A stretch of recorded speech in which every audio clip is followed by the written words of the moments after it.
Hi hello மக்களே, welcome to facts of herbal. நேற்று நம்ம சேனலில் தூதுவளை அப்படிங்கக்கூடிய அந்த ஒரு அற்புதமான காயக்கல்ப மூலிகையை பற்றி பார்த்துருந்தோம். இன்றைக்கி இந்த வரிசையில் நம்ம சேனல் என்ன பார்க்க போகிறோம் அப்படின்னு பார்த்தீங்கன்னா, புதினா அப்படின்னு சொல்லக்கூடிய அற்புதமான இந்த மூலிகையை பற்றி தான் பார்க்க போகிறோம். அதுக்கு முன்னாடி நம்ம சேனலை பார்க்குற நிறைய பேர் வந்துட்டு சப்ஸ்கிரைப் பண்ணாமல் பார்த்துருக்கீங்க. ஸோ ப்ளீஸ் கொஞ்சம் சீக்கிரமாக சப்ஸ்கிரைப் பண்ணிக்கோங்க. அப்போ தான் நாங்கள் அப்லோட் பண்ணக்கூடிய மூலிகை வீடியோ எல்லாமே உங்களை வந்து சேர்கிறதுக்கு எளிமையாக இருக்கும்.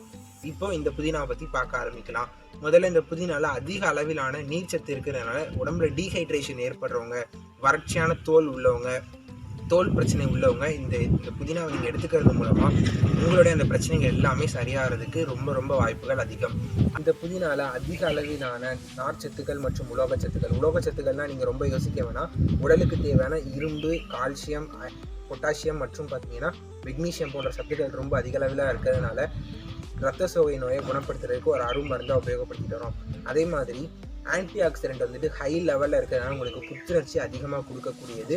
மேலும் இந்த புதினாவை யூஸ் பண்ணும்போது நீங்கள் நார்மலாக வாயில் போட்டு மெல்லும் போது உங்களுக்கு வந்துட்டு அந்த ஒரு கெட்ட நாத்தம், வாயில் வரக்கூடிய அந்த பேட் ஸ்மெல் வந்துட்டு கண்டிப்பாக காணாமல் போயிடும்.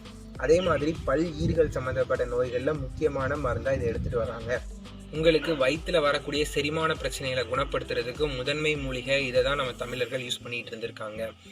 உங்களுக்கு வயிற்றில் வரக்கூடிய அஜீரண கோளாறுகள், நெஞ்செரிச்சல் மற்றும் பார்த்தீங்கன்னா இன்னும் ஒரு சிலருக்கு மலம் கழிக்கும் போது எரிச்சல் இருக்கும். மலம் கழிக்கும் போது மலம் அவ்வளோ சீக்கிரமாக வெளியில் வராமல் ரொம்ப அழுத்தம் கொடுப்பாங்க. குடலில் வந்துட்டு அதிகமான அழுத்தம் கொடுக்கும்போது குடல் டேமேஜ் ஆகிறதுக்கான வாய்ப்புகள் ரொம்ப அதிகமாக இருக்குது.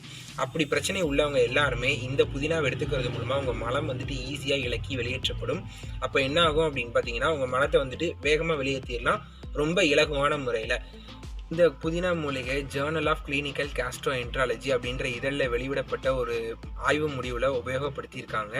726 பேரை வச்சு 9 விதமான டெஸ்ட் எடுத்த அந்த டெஸ்ட் முடிவில் இருந்த உடல் நோயாளிகள் எல்லாருக்குமே நோயிலிருந்து விடுபட்டு நல்ல முன்னேற்றம் கிடைக்குது இந்த மூலிகையை உபயோகப்படுத்தும் போது அப்படின்னு சொல்லிட்டு அந்த ஒரு ரிசல்ட்டையும் நம்மளுக்கு சொல்லியிருக்காங்க. அதே மாதிரி குடலில் ஏற்படக்கூடிய தசை பிடிப்புகளை விளக்குறதுக்கு நல்ல நிவாரணியாக உபயோகப்படுத்துகிறாங்க அப்படின்ற விஷயத்தையும் சொல்லியிருக்காங்க. குடல் நோய் கண்டறியறதுக்கு முன்னாடி கொலனோஸ்கோபி அப்படின்ற ஒரு சிகிச்சை முறை இருக்குது. அந்த சிகிச்சை முறைக்கு முன்னாடி புதினாவிலிருந்து எடுக்கப்பட்ட எண்ணெய், ஓகேங்களா, புதினா எண்ணெயை வச்சு இனிமா அப்படின்னு ஒரு விஷயம் கொடுப்பாங்க. அந்த இனிமாவில் இந்த புதினா எண்ணெய் இருக்கிறதுனால அது நல்ல குடலை வந்துட்டு தளர்த்தி ஆய்வுகள் எடுக்கிறதுக்கு ரொம்ப உபயோகமாக இருக்குது. பெண்களுக்கு மாதவிடாயின் போது வரக்கூடிய அந்த வயிற்றில் ஏற்படக்கூடிய தசை பிடிப்புகளை எளிதில் விளக்குறதுக்கும் நரம்பு தளர்ச்சியை குணப்படுத்துகிற ஒரு அற்புதமான மூலிகையாகவும் இந்த மூலிகை இருந்துட்டு இருக்கு. அதே மாதிரி பார்த்தீங்கன்னா இன்னும் ஏகப்பட்ட மருத்துவ குணங்களையும் கொண்டு இருக்கு. இந்த புதினா மூலிகை அதிக அளவிலான சளி இருக்கிறவங்க, ஆஸ்துமா தொந்தரவு இருக்கிறவங்க எடுத்துக்கிடும் போது ஆஸ்துமாவால் வரக்கூடிய மூச்சுத்திணறல் சரியாகும். அதே மாதிரி இந்த புதினாவிலேருந்து தயாரிக்கக்கூடிய எண்ணெயை எடுத்து நீங்கள் யூக்கலிப்டஸ் ஆயில் போல் ஆவி பிடிக்கிறதுக்கு உபயோகப்படுத்தும் போது உங்களுக்கு சுவாசப்பாதை நல்லா விரிவடைஞ்சு அதிகமான சுவாசம் உங்களுக்கு வந்துட்டு எடுத்துக்கிட முடியும். உங்களோட நுரையீரலுடைய கொள்திறனை அதிகப்படுத்துது அப்படின்றதையும் ஒரு ரிசல்ட்டில் சொல்லியிருக்காங்க. அதே மாதிரி இந்த புதினா வந்துட்டு யாரெல்லாம் அதிகமாக எடுத்துக்கிடக்கூடாது அப்படின்னு பார்த்தீங்கன்னா கல்லீரல் பாதிப்பு இருக்கிறவங்க, பித்தப்பை குழாயில் அடைப்பு இருக்கிறவங்க அதிகமாக எடுத்துக்கிட வேணாம். அதே மாதிரி பார்த்தீங்கன்னா இன்னும் ஒரு சில அதிகமாக எடுத்துக்கிடும் போது என்ன பிரச்சனைகள் வரும்னா வாய்ப்புண்கள், தலைவலி, நெஞ்செரிச்சல் இந்த மாதிரியான சைடு எஃபெக்ட் வர்றதுக்கு சான்ஸ் இருக்குது. ஸோ எல்லாரும் இந்த புதினாவை அளவோடு எடுத்து அளவிலா சந்தோஷத்தோட வாழணும் அப்படின்னு கேட்டுக்கிறேன். Tata, bye bye, see you.